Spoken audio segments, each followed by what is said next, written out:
Aujourd'hui, on se retrouve avec Chantal et Francis, qui font partie de l'association ACETI. Ils vont donc nous expliquer de quoi il s'agit. Et on va parler de la question des OQTF, des personnes qui sont sans papier, de leur situation sur le territoire. On va aussi essayer d'expliquer les différents termes, OQTF, quelles sont aussi leurs réalités, les réalités administratives, les réalités des personnes qui sont beaucoup décriées dans le pays en ce moment avec les différents propos tenus par la droite, par l'extrême droite et même par le centre, et essayer de démystifier tout ça pour revenir à la réalité de terrain. Alors, bonjour à vous. Bonjour. Et je vais vous laisser, ou Chantal ou Francis, me dire qu'est-ce que l'ACETI et qu'est-ce que vous faites. Alors, je commence. L'ACETI, c'est l'association havraise de solidarité et d'échange. On tient beaucoup aux échanges avec tous les immigrés, toutes les immigrés aussi. Elle est née en 2006, on va dire, Francis, plutôt 2006. Pas longtemps après RESF, je crois. Ouais. Pas longtemps après RESF, puisqu'elle est née... Francis vous raconterez ça mieux que ça, parce qu'il est l'un des fondateurs de l'ACETI, que moi je suis arrivée bien après. Elle est née du fait que, dans le cadre de Réseau Éducation sans frontières, les personnes de l'ACETI, les personnes qui accueillaient se sont rendues compte qu'il y avait des personnes sans enfants scolarisés qui avaient aussi des gros besoins, des étrangers, qui avaient aussi de gros besoins d'accueil, d'explication, de régularisation, et c'est de là qu'est née l'ACETI. Depuis, elle fonctionne tant bien que mal, avec que des bénévoles. Donc au Havre, l'ACETI ne fonctionne qu'avec des bénévoles. Pour, à la fois, elle marche sur deux pieds, comme on dit souvent, lutter pour la régularisation de tous les sans-papiers, le droit à la libre circulation de tous, ça c'est vrai, fait vraiment partie de nos valeurs fondamentales. Et puis elle accompagne au quotidien les personnes dans leurs démarches administratives, nombreuses, variées et de plus en plus difficiles. Déjà, pour commencer, vous pouvez nous expliquer qu'est-ce que c'est, que veut dire OQTF? Avant, ça ne s'appelait pas OQTF, ça s'appelait IQTF, Invitation à quitter le territoire français. Ça donne déjà la nature même de l'OQTF. Donc l'OQTF, ça fait partie des mesures dites d'éloignement. Donc c'est une obligation à quitter le territoire français. Même, on peut dire, le territoire européen, oui, parce qu'avec l'espace Schengen, ça s'est élargi. Il y a deux types d'OQTF. Il y a l'OQTF sans délai, c'est-à-dire une personne se fait arrêter, elle est conduite au commissariat, on constate qu'elle n'a pas de droit au séjour. Nous, on ne dit pas qu'elle est sans papier, parce que généralement, les gens ont 100 papiers, une centaine de papiers. Ils ont plein de papiers, mais ils n'ont pas le bon. Donc, je préfère dire qu'ils n'ont pas de titre de séjour ou de droit au séjour. À ce moment-là, on constate et on leur met une obligation de quitter le territoire français sous 48 heures. Après, il y a ce qu'on appelle le refus de séjour, c'est-à-dire les personnes ont déposé une demande de titre de séjour. À ce moment-là, la sous-préfecture considère que non, on ne répond pas aux critères, donc elle va faire un refus de séjour. Avant, il y avait refus de séjour, point. Depuis 2006, il y a trois choses. Un refus de séjour, une obligation de quitter le territoire dans un délai de 30 jours et le pays de destination. Lorsqu'on faisait une demande de titre de séjour et que ce n'était pas accepté, soit il n'y avait pas de refus de séjour, c'est-à-dire, c'était pas accepté, on n'avait pas de carte de séjour, ou il y avait un refus de séjour simple, c'est-à-dire on disait aux gens, vous demandez à rester sur le territoire, etc. Ensuite, ça s'est vraiment cristallisé dans le cadre ce qu'on appelle le CCEDA, le Code de l'entrée, du séjour des étrangers et des demandeurs d'asile, donc qui a été créé en 2006 en fait. Et c'est là qu'on a décrété qu'il y avait cette mesure d'éloignement lorsqu'il y avait un refus de séjour.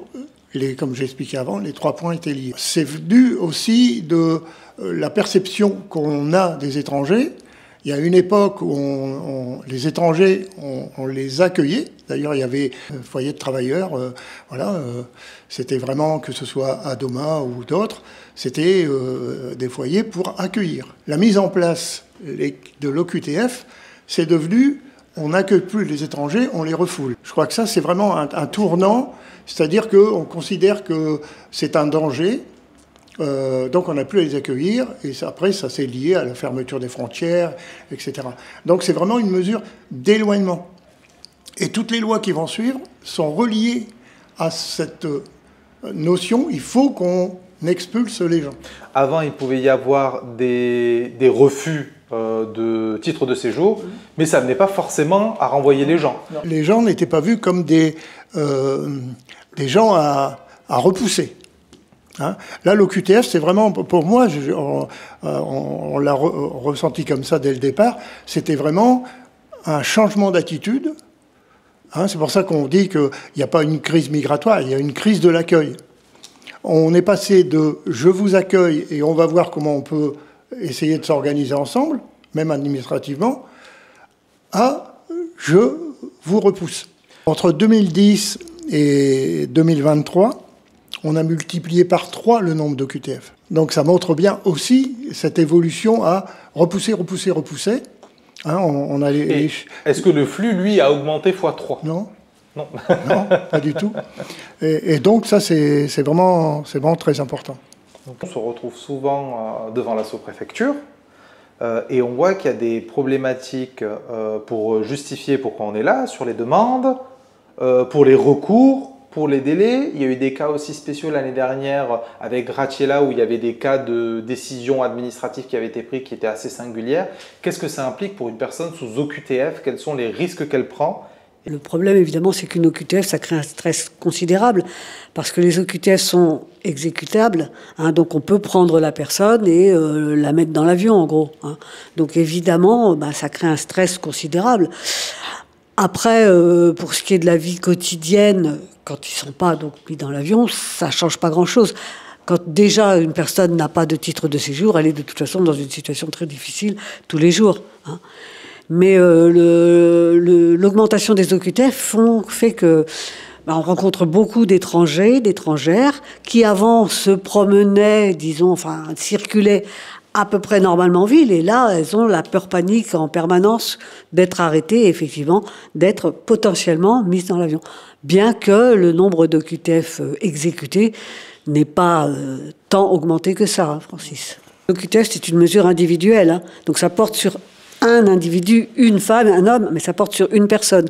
Jamais sur des enfants. Les mineurs ne peuvent pas être placés sous OQTF. Un mineur a le droit au séjour de toute façon, donc il ne peut pas être placé sous OQTF. Mais il peut très bien arriver qu'un des parents soit placé sous OQTF et pas l'autre, ou que les deux parents soient placés sous OQTF ou pas l'autre, ou on a des cas où ils sont tous les deux placés sous OQTF, mais où l'expulsion est imminente pour l'un des deux parce qu'il a été convoqué pour être embarqué, et pas l'autre. D'accord. C'est le cas, par exemple, de Gratiella. Hein, Gratiella, donc était placée sous OQTF, avait été arrêtée dans la rue.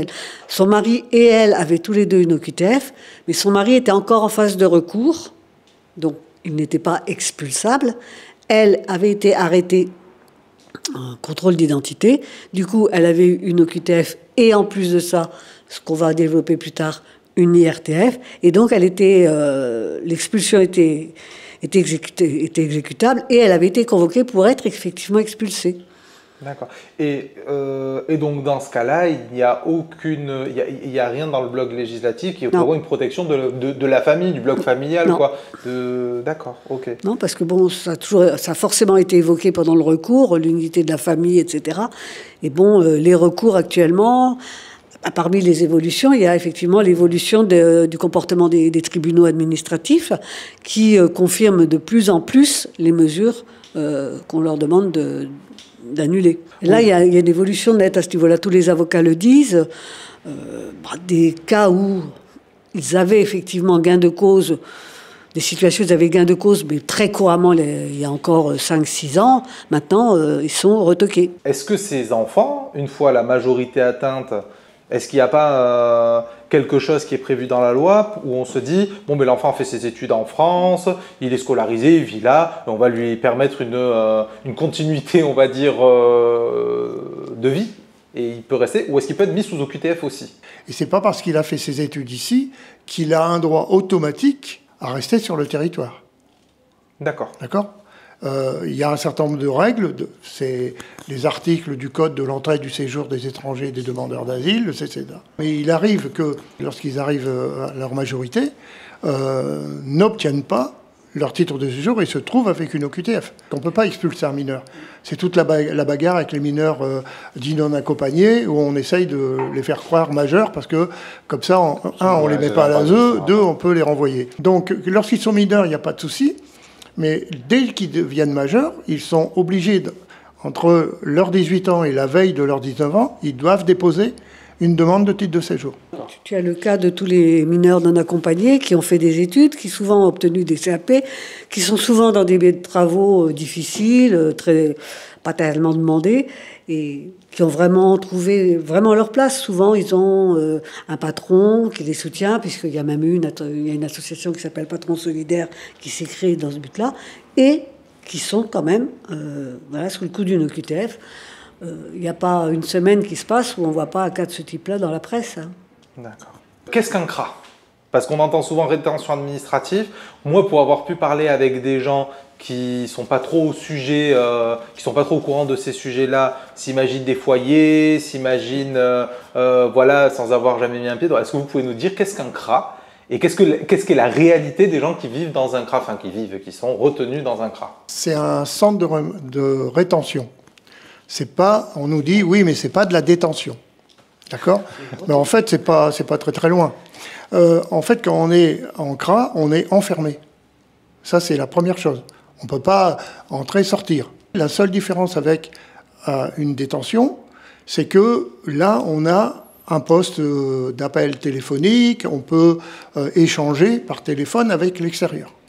Et on a dans le CRA, en principe, une association juridique qui va accompagner la personne pour éventuellement, enfin dans tous les cas, faire un recours sur cette décision de placement en CRA ou sur l'OQTF qui est en cours, etc. D'accord ? Et c'est vraiment excessivement traumatisant. On enferme les gens et on enferme même les enfants. Boissel est fait pour ça. Quand on rentre à Boissel, c'est glaçant parce qu'on voit des poussettes, etc. dans l'entrée, au niveau de l'accueil. La Cour européenne des droits de l'homme a déjà condamné la France plusieurs fois là-dessus, sur la question d'enfermement des enfants, des mineurs, parce qu'il y a rupture d'école, etc., plus le traumatisme que ça crée, quoi. Avec quand même des durées limitées, entre guillemets, mais des durées maximales qui ont augmenté au fil des années. Hein. On en est à 90 jours maximum de rétention. C'est-à-dire qu'il y a encore pas si longtemps, c'était 12 jours le nombre maximal de jours où on pouvait être tenu, puis c'est passé à 30, puis à 45, puis à 90 maintenant. Toujours avec une petite contrainte quand même, on est obligé de présenter un juge d'application des peines, un juge des libertés des détentions, excuse-moi, dans les 2 jours ou dans les 1 jour, ça a évolué suivant les cas. Mais maintenant c'est 90 jours. On est quand même passé un peu de temps de 12 jours d'incarcération, ce qui est déjà énorme, 12 jours d'incarcération pour des enfants, des familles, des gens qu'on rappelle, leur seule illégalité, c'est de ne pas avoir les papiers. On enferme des gens, ils n'ont pas commis de délit, ils n'ont pas commis de délit. Voilà. Il faut savoir en plus que pourquoi c'était 12 jours, parce que on savait que c'était la période dans laquelle on avait la possibilité d'expulser. On sait qu'après 12 jours, il y a vraiment de grandes chances qu'ils ne seront pas expulsés. Donc, à l'époque, on est passé à 30 jours. Les gens, au bout de 30 jours, ressortaient du centre de Boissel, on les mettait dehors. Il n'y avait rien qui était réglé. Et il faut savoir que c'est nous qui payons quand même. Ça a un coût. Et ça a un coût nettement supérieur à mettre de l'argent pour accueillir les gens. On garde des gens, on les nourrit mal, mais on les nourrit. Oui, il y a les infrastructures, il y a les gens qui travaillent dedans, il y a toute la logistique administrative et judiciaire. Et policiers. Ça a un coût. Ça a un coût sérieux. Ce serait mieux de mettre ça dans les hôpitaux, Les problèmes qu'amène l'enfermement entre beaucoup de personnes dans une situation précaire.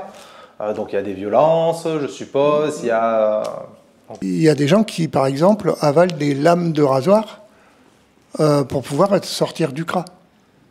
Hein, il y a des mutilations dans les... Voilà, des automutilations, etc. Donc c'est vraiment... C'est pas dans le but d'être hospitalisé, de pouvoir partir... Généralement, ils arrivent avec un stress post-traumatique de ce qu'ils ont vécu dans leur pays, de leur parcours de migration qui est de plus en plus compliqué, difficile, dangereux, etc. Et on leur ajoute tout ça. Et après, on s'étonne qu'on a des gens qui ont des gros problèmes psychologiques, psychiatriques. Et il y a aussi l'augmentation de la répression dans tous les pays entre nous, plus des contrats, de ce que j'ai compris, entre l'Europe et les pays extérieurs pour faire de la rétention. Est-ce que vous pouvez me parler un petit peu de ça? Est-ce que... A priori, maintenant, il est prévu, alors le pacte asile-immigration qui a été signé, voté, etc., et qui devrait être mis en application en 26, prévoit de ne plus laisser entrer les étrangers. C'est-à-dire qu'il y aurait des centres, des hotspots aux portes de l'Europe où on trierait les gens, donc d'entrerait en Europe. Oui, il y aurait des camps aux portes de l'Europe. Voilà, exactement. Donc c'est ce qui est prévu dans le pacte asile-immigration. Donc on refoule encore plus et on refoule de plus loin, quoi. Et c'est aussi une façon d'institutionnaliser en vrai des camps qui existent déjà, de ce que je sais. C'est ça. Tout à fait. Lorsqu'on dit qu'on protège nos frontières, moi ça me fait rire parce qu'en fait on ne protège pas nos frontières. C'est pas nous qui protégeons. On demande à certains pays, donc c'est ce qu'on appelle l'externalisation des frontières. On a demandé à la Turquie, on vous paye, mais vous empêchez de passer les gens. Donc après, les gens sont passés en Libye. Kadhafi avait très bien compris. Lui, il avait un certain nombre de camps payés par l'Europe au niveau fonctionnement, et il empêchait les gens, il les enfermait pour empêcher de passer.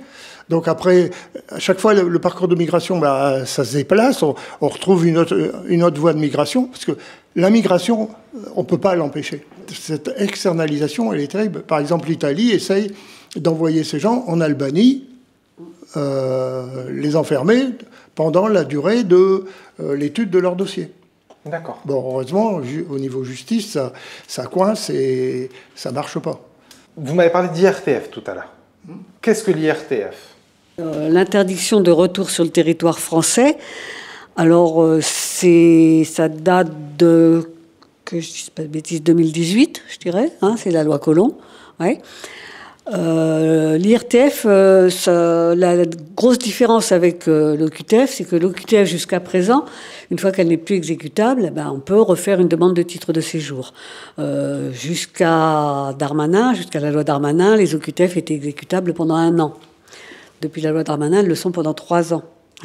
Donc, a priori, sauf vraiment élément très nouveau, quand on a eu une OQTF il y a moins de 3 ans, ça ne sert à rien de faire une demande de titre, on est sûr d'être toqué.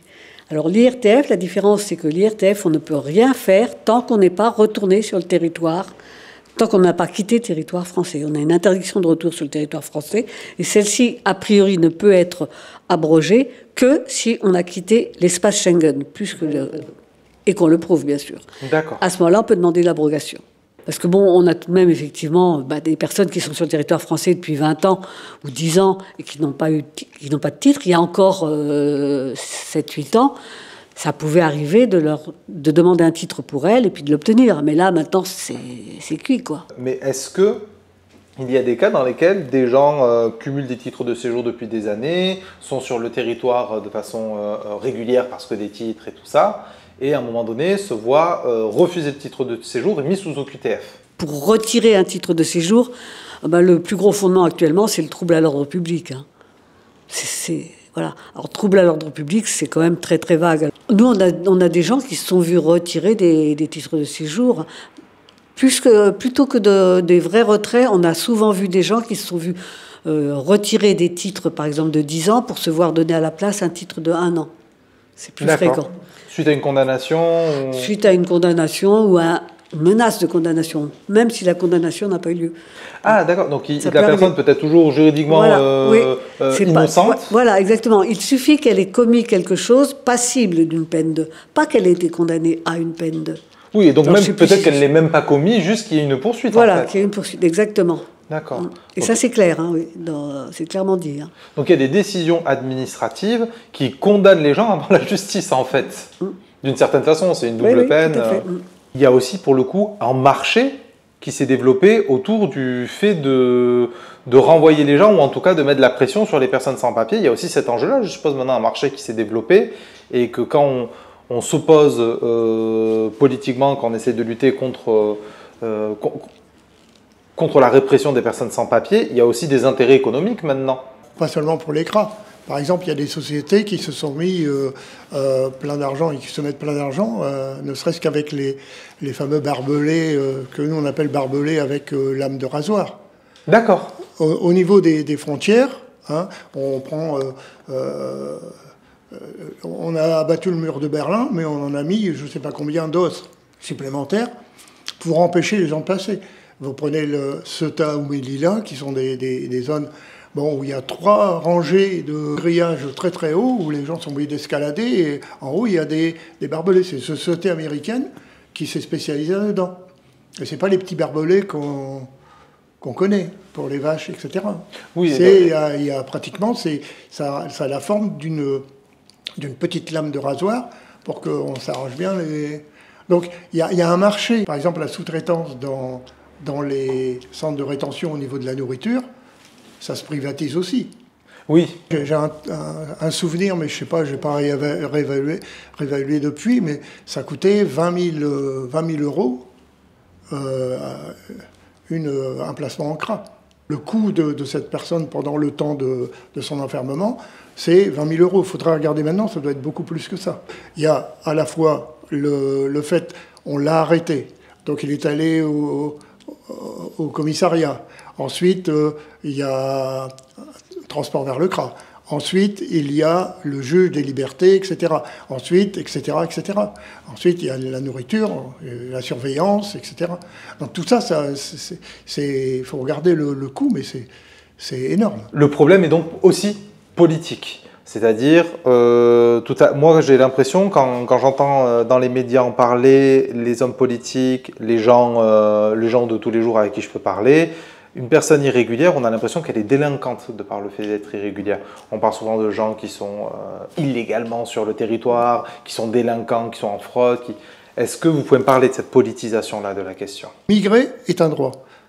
Et c'est pas moi qui le dis, c'est l'article 13.2 de la Convention universelle des droits de l'homme, qui le dit très clairement. Donc, le fait d'empêcher de faire des barrages à l'immigration, ça c'est illégal. Mais migrer, c'est légal. Alors on peut être entré sur un territoire clandestinement, de façon irrégulière, mais pas de façon illégale. Donc ça, je crois que c'est important de le signaler.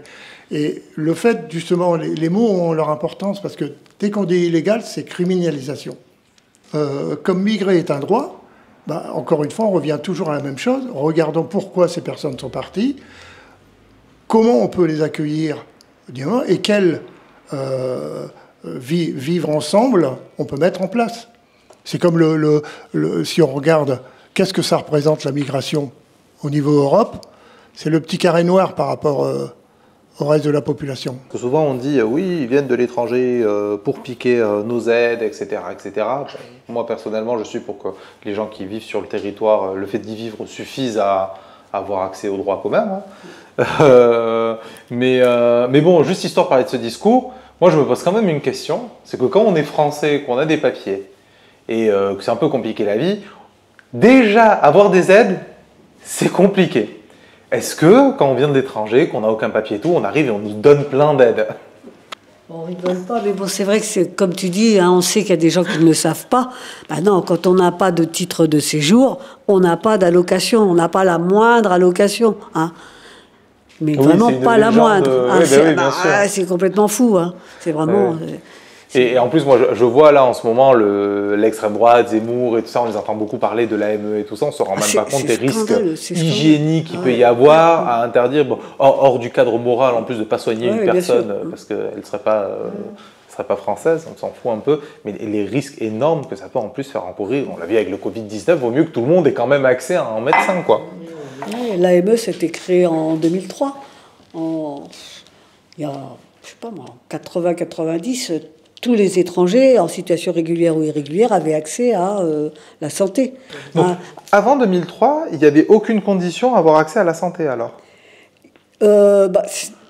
étranger ou pas, tu avais accès à ce qui s'appelait... Alors avant l'AME, il y a eu l'aide médicale gratuite départementale qui était réservée à toutes les personnes qui en avaient besoin, qu'importe qu'elles aient des papiers ou pas, qu'elles soient françaises ou pas. Hein. Donc l'AME est déjà une régression législative. Oui, clairement, oui.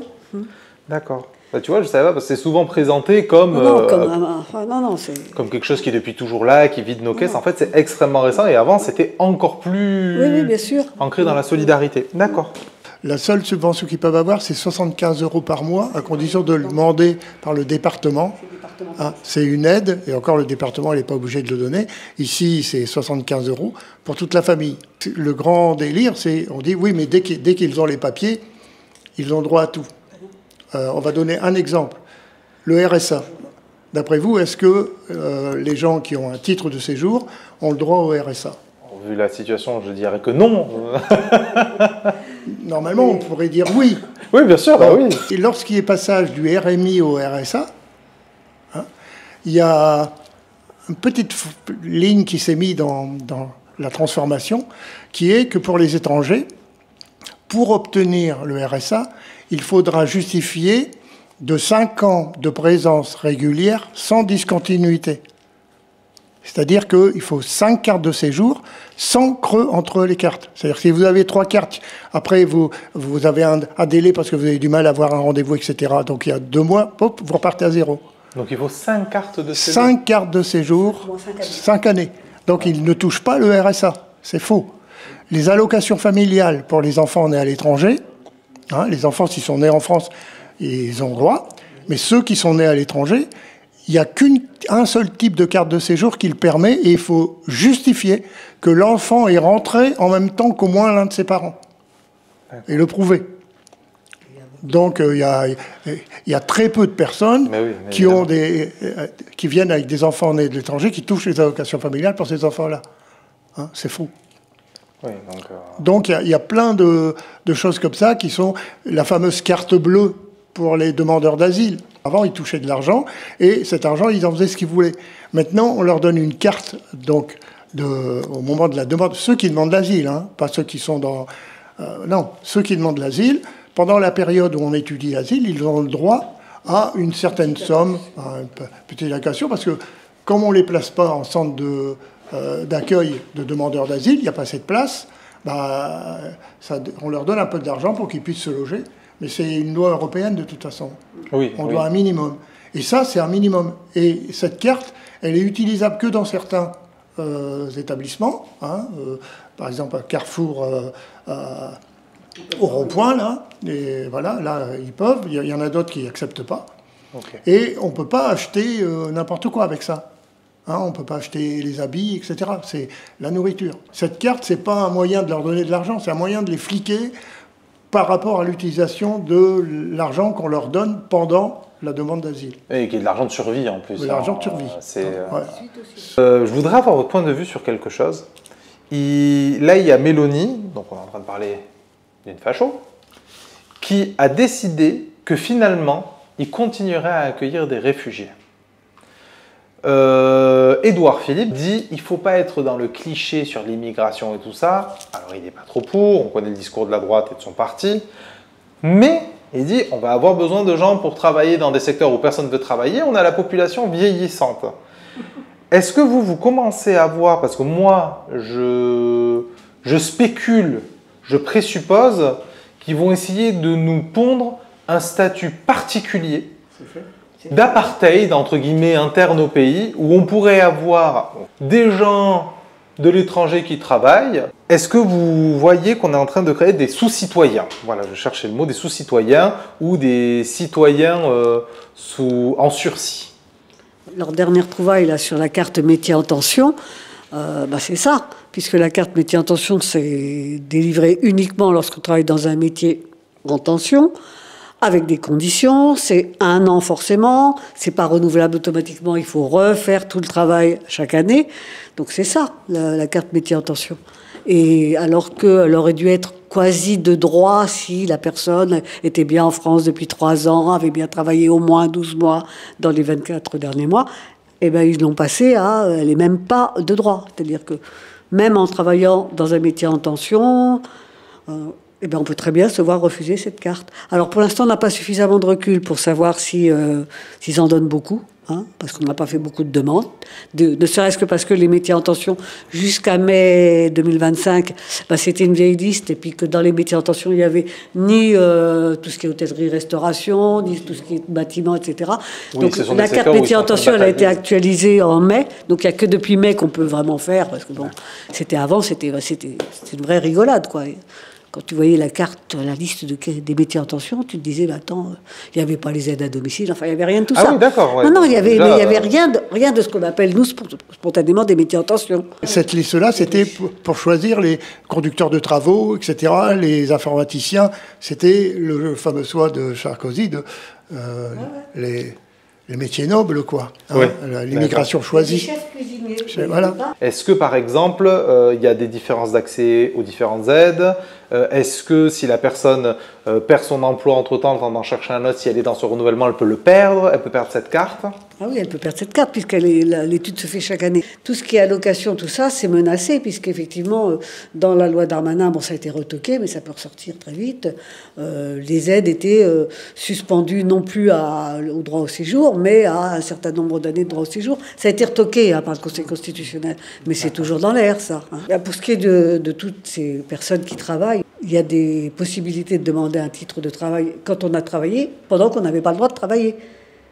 Attends, j'ai pas compris. Eh bien oui, parce que normalement, quand tu n'as pas de titre de séjour, tu n'as pas le droit de travailler. Oui, et le paradoxe, c'est qu'il y a des gens qui travaillent quand même. Eh bien évidemment, et on leur demande de travailler pour pouvoir leur donner, par exemple, ce titre métier en tension, on leur demande d'avoir des bulletins de salaire.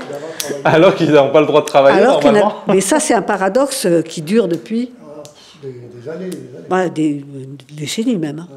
Et j'imagine aussi que face aux employeurs et aux droits du travail, ça les met dans des situations précaires, ces gens-là. C'est-à-dire poursuivre un patron au prud'homme qui les maltraiterait, par exemple, même gagner, s'ils se retrouvent sans cet emploi-là, ils peuvent être virés. C'est-à-dire une victoire peut les envoyer, le fait de faire reconnaître leurs droits peut les mettre en situation encore plus précaire. Il faut inverser les choses. Actuellement, pour pouvoir être régularisé, il faut montrer qu'on a travaillé. D'accord? Donc, pour accueillir, il faut qu'on ait travaillé. Alors que ça devrait être le contraire. On devrait accueillir, pour que les personnes puissent travailler. Et non pas travailler pour pouvoir être régularisés. Et ça, il y a des pays qui le font. En Amérique latine, il y a des pays comme le Brésil à une certaine époque où il y avait cette instauration, c'est-à-dire, on veut bien vous accueillir, mais on va vous aider pour la langue, on va vous aider pour etc., mais vous allez travailler. Et quand vous aurez travaillé, là, vous aurez une carte, par exemple, de 10 ans, on pourrait dire. Devant la commission, on leur pose la question, comment vous avez fait pour survivre, pour vivre, etc. Est-ce que vous avez un métier, etc. Alors que, d'un autre côté, voilà, c'est hallucinant. Alors qu'ils ne sont pas censés avoir le droit de travailler, vu que... C'est hallucinant. Vous, au niveau local, quels sont... Vous travaillez, j'imagine, beaucoup avec la sous-préfecture, avec les institutions, enfin avec ou contre. Mais justement, c'est quoi votre rapport avec la sous-préfecture, avec la police, avec la mairie, par exemple? Je sais pas, quel est votre rapport avec eux? La sous-préfecture, comme la mairie d'ailleurs, ils sont bien contents qu'on existe parce que certainement que sinon ce sera encore plus difficile d'avoir une population immigrée sans aucun recours. D'ailleurs, ils nous envoient des personnes. Mais on ne peut pas dire qu'on ait des rapports ni avec la préfecture ni avec la mairie. Il y a une grosse évolution. Moi, quand on a commencé en 2006, il y avait la possibilité de rentrer à la sous-préfecture en tant qu'association pour accompagner une personne qu'on accompagnait dans ses démarches. Et on rentrait, et lorsqu'il y avait des petits problèmes, on arrivait à discuter avec la chef de service en direct. Éventuellement, on nous disait, attendez, c'est assez compliqué, écoutez, on va pas faire ça là au guichet, on va dans le petit bureau dans le fond, et on discutait avec la personne. Nous, on a toujours refusé d'y aller tout seul. Nous, on représente la personne, c'est la personne qui fait une demande, c'est pas nous. Donc, on y allait et on discutait, et il y avait un dialogue de compréhension, on va dire. Actuellement, on ne peut plus, puisque pour rentrer à la sous-préfecture, il faut avoir une convocation, on passe à un vigile. Ok, on ne peut plus rentrer à la sous-préfecture. D'accord. Il n'y a plus de possibilité d'aller demander un renseignement. À l'accueil, au guichet d'accueil, ils nous demandent notre pièce d'identité, ils nous demandent à quel titre. Bon, enfin, moi, j'ai jamais eu de refus. Hein. Pour l'instant, on n'a jamais eu de refus, mais c'est pas du tout naturel. Par contre, on n'a évidemment aucune possibilité de parler, simplement. Hein. Voilà, on a des rapports extrêmement techniques, je dirais, et sans aucune humanité. Hein. C'est clair. Ça passe par un fameux site qui s'appelle l'ANEF. Et maintenant, donc déjà, il faut rentrer dans ce site, il faut avoir un compte, ouvrir un compte. Donc il faut un mail, parce que pour ouvrir le compte, il faut un mail, etc., etc. Il faut avoir un ordinateur, il faut avoir Internet. Donc déjà, il y a tout ça. Donc ça, on parle avec son écran, quoi. D'accord. Hein, il n'y a pas une personne en face qui peut comprendre la situation un peu compliquée. Généralement, c'est des situations un peu, forcément, pas clean complètement, quoi. Il y a des choses à analyser. Ça, avant, qui était fait, ça ne l'est plus. Maintenant, on est dans le cadre, on ne l'est pas. Donc, si on ne l'est pas, il y a une virgule qui manque, pouf, au QTF. D'accord. Hein, c'est un peu ça, l'augmentation de QTF. Et l'autre point, c'est que lorsqu'on nous dit, oui, mais donc une personne qui est régularisée, etc., qui a des difficultés, que son compte ANEF et qui n'arrive pas à faire sa demande, maintenant il faut faire sur Internet, sur un site, de guichet virtuel. Voilà, un guichet virtuel qui s'appelle Démarche simplifiée, qui n'a rien de simplifié d'ailleurs, où on doit expliquer pourquoi on fait la demande, qu'est-ce qui se passe, etc. Ça n'a rien à voir. Enfin, moi, ce que j'ai connu au départ, où il y avait des relations humaines, même si, on sait bien que nous, on est association, de l'autre côté, la préfecture a son rôle, etc. Mais on entendait, il y avait on va dire, une écoute de ce qu'on disait. Après, ils en faisaient ce qu'ils voulaient. Aujourd'hui, vous ne pouvez plus défendre un dossier qui va avoir des singularités de vie, d'urgence, de... Non. Quand c'est sur un F, c'est même pas la peine d'en parler. Quand c'est sur un F, c'est même pas la peine d'en parler, puisque voilà, vous devez donner tel document, tel document, tel document. On peut toujours glisser une lettre si on veut, mais elle sera pas lue. Hein. C'est vraiment complètement technique. Et quand c'est par courrier, actuellement, les demandes par courrier, c'est très très long à traiter. Et les seules demandes qui sont traitées dans un délai raisonnable, c'est celles où vraiment c'est carré, quoi. Il y a rien qui dépasse, quoi. Oui, mais dans des situations comme ça, c'est rare qu'il y ait rien qui dépasse, quoi, évidemment. Exactement. Okay. Et puis les employés de la sous-préfecture, parfois il y a des gens très bien dedans, mais ils sont dressés, on leur interdit de faire quoi que ce soit, voilà. Hein, on leur dit, bon ben non, là vous n'expliquez pas, ils savent pas, vous n'avez pas à leur donner d'explication, vous leur donnez le petit papier avec les liens pour faire une démarche simplifiée, mais il est hors de question que vous passiez du temps à leur expliquer quoi que ce soit. Oui, on rappelle quand même que c'est un service public. On est censé quand même avoir accès. C'est un service public à la française actuellement, quoi. Oui, voilà. C'est un service public contre les gens. C'est la singularité de ces dernières années. Est-ce que ça peut arriver qu'une personne sans papier aille à la sous-préfecture demander des informations pour régulariser, juste voilà, et soit mise sous OQTF? J'ai jamais vu au Havre de personnes qui allaient dans la sous-préfecture et qui étaient mises sous OQTF à ce moment-là, arrêtées, mises sous OQTF. Non, ça n'arrive pas. Mais de toute façon, on n'entre plus dans la sous-préfecture sans convocation, donc la question se pose même plus. Voilà. Mais avant, je veux dire, on n'a pas vu ça. Non. Au Havre, on l'a pas vu. À Rouen, c'est arrivé une ou deux fois où la police de l'arrêt frontière arrivait et prenait la personne. Donc c'est quand même arrivé en France. Moi, ça m'est arrivé 2 fois, ouais, sur des cas très... mais c'est signifiant quand même, parce que tu vas dans un endroit pour te régulariser, si tu y vas, c'est que tu es quand même dans une démarche, même dans leur logique à eux, non, tu vois. Et là, c'était même eux qui avaient convoqué. Hein. Donc, après, avec l'avocat, très vite, dans les 48 heures, on fait sortir, parce que ça s'appelle un guet-apens. Mais ça pouvait arriver. Mais c'était très très rare, mais ça pouvait arriver. Est-ce que la mairie vous aide pour des logements, parce qu'on sait qu'il y a 70 familles l'hiver dernier qui étaient à la rue, Cette année, on imagine, on va suivre, nous, avec le Havre des Luttes, encore une fois, ces questions-là. Et de ce que j'ai compris, la mairie, qui pourrait largement filer de quoi se loger,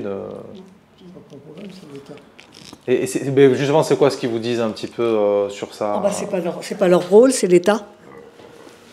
Et puis bon, ils peuvent évidemment pas donner de logement à des personnes en situation irrégulière. Et de toute façon, faut s'adresser à l'État. Ce qui est faux, parce que d'autres mairies le font d'ailleurs. Bien sûr, certainement. Bien sûr. Le logement est constitutionnel. Donc si on ne donne pas de logement aux gens, on est en dehors des lois. OK ? Premièrement.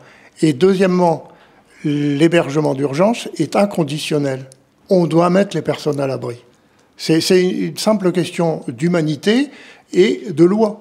Un, on est humain, et deux, on respecte la loi. Et moi, j'ai connu des choses, la fameuse loi Dallot, où des personnes, donc, avec l'avocat, ont déposé plainte, etc. Le tribunal donnait raison en disant, en effet, c'est inconditionnel, vous devez être hébergé. Donc le sous-préfet envoyait un courrier, donc c'est lui qui ne donnait pas il envoyait ensuite un courrier en disant, voilà, le tribunal vous a, etc., vous devez vous présenter, par exemple, à l'Armée du Salut, au foyer de l'Armée du Salut, pour votre logement. Donc les gens étaient super contents, sauf que quand ils arrivaient, ils étaient inscrits. Délai d'attente 2 ans. Ils étaient sur liste d'attente 2 ans. Donc après, on a arrêté parce que c'était vraiment du folklore, quoi. C'était pas la peine de faire dépenser de l'argent un avocat, le tribunal, etc., d'encombrer pour arriver, de créer des faux espoirs aux gens pour en arriver là. Quand on passe en jugement, c'est la loi. On applique la loi. Et donc on voit bien que c'est complètement illégal de laisser des gens dormir dehors. Avec des enfants, encore plus. Il y a des municipales qui arrivent. Est-ce que vous, il y a un enjeu pour les municipales qui arrivent? Est-ce que si vous voulez faire passer un message à des listes, est-ce qu'une municipalité pourrait vous aider? Est-ce que vous avez des revendications à ce niveau-là qu'une liste municipale pourrait mettre dans son programme ou autre, qui pourrait vous aider dans l'accompagnement des personnes sans papier? De bien penser à ce qu'on disait au départ, c'est-à-dire à l'accueil. Hein? Nous, aux dernières municipales, on avait rencontré une liste qui nous avait dit, bon, qu'est-ce que vous voulez? On avait dit, écoutez, ce serait bien d'avoir un endroit où on puisse accueillir les gens, où ils n'aient pas à aller une fois là, une fois là, une fois là, qu'on essaye de... donc une maison de la solidarité, par exemple. Hein? Ça, ce serait bien. Bon. Après, aussi, de penser à quelle serait leur volonté de respecter la loi pour l'hébergement d'urgence. Voilà. Et comment ils pourraient aussi aider dans le cas de... on a des députés qui nous aident, par exemple par rapport au visa, etc., qui s'investissent pour ça. Parce qu'eux, ils estiment que, voilà, il faut le faire. Et donc, c'est plutôt dans cette sens-là. C'est pas, on ne demande pas des subventions, etc. C'est pas le but. Le but, c'est quelle politique ils vont appliquer par rapport à l'accueil des personnes qui arrivent sur ce territoire, qui doivent être accueillies. Qu'est-ce qu'ils vont faire exactement? Est-ce qu'ils vont faire comme M. Édouard Philippe en 2018 hein, c'est quand même lui qui était Premier ministre au moment des lois les plus rétrogrades par rapport à l'immigration. Hein, le changement de délai pour les demandes d'asile, les choses comme ça, tout ça, c'est à ce moment-là que c'est... Par exemple, pour les demandeurs d'asile, il faut savoir qu'auparavant, voilà, en 2018, il y a un délai, on doit demander l'asile dans les 3 mois où on est arrivé. Vous imaginez un peu les personnes qui arrivent après tout leur parcours, ils arrivent là, dans la région, et il faut qu'ils déterminent où ils mangent, comment ils vont survivre. Déjà comprendre comment fonctionne le pays quand même. Voilà, où il faut aller frapper, à quelle porte, qu'est-ce que c'est que cette demande d'asile, parce qu'ils n'ont pas tout ça, ils ne viennent pas avec, là vous allez avoir les allocations, machin, non, ils ne viennent pas pour ça. Donc ils sont complètement paumés, et on leur dit dans 3 mois, et si vous ne l'avez pas fait dans les 3 mois, procédure accélérée. Donc ça, c'est quand même une sacrée dégradation. Le nombre de jours d'enfermement, enfin, tout ça, c'est quand même...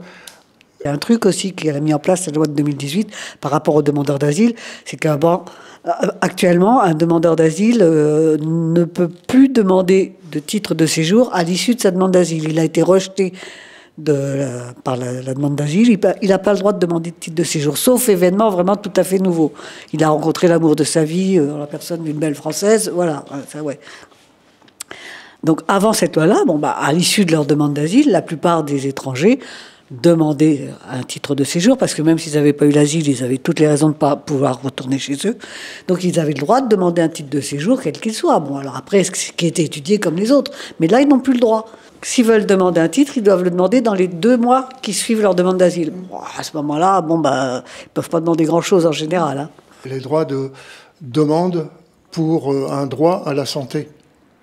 Hein, on doit se faire soigner. Donc il existe un titre de séjour qui est possible, on demande la possibilité d'avoir un titre de séjour, non pas pour résider définitivement, mais pour se faire soigner. D'accord ? Donc auparavant, ça passait, il y avait des médecins agréés, psychiatres, etc. Et ils faisaient donc un rapport, etc. Ça partait à l'agence régionale de santé, donc ça restait dans la santé. Et on ne donnait pas un titre de séjour.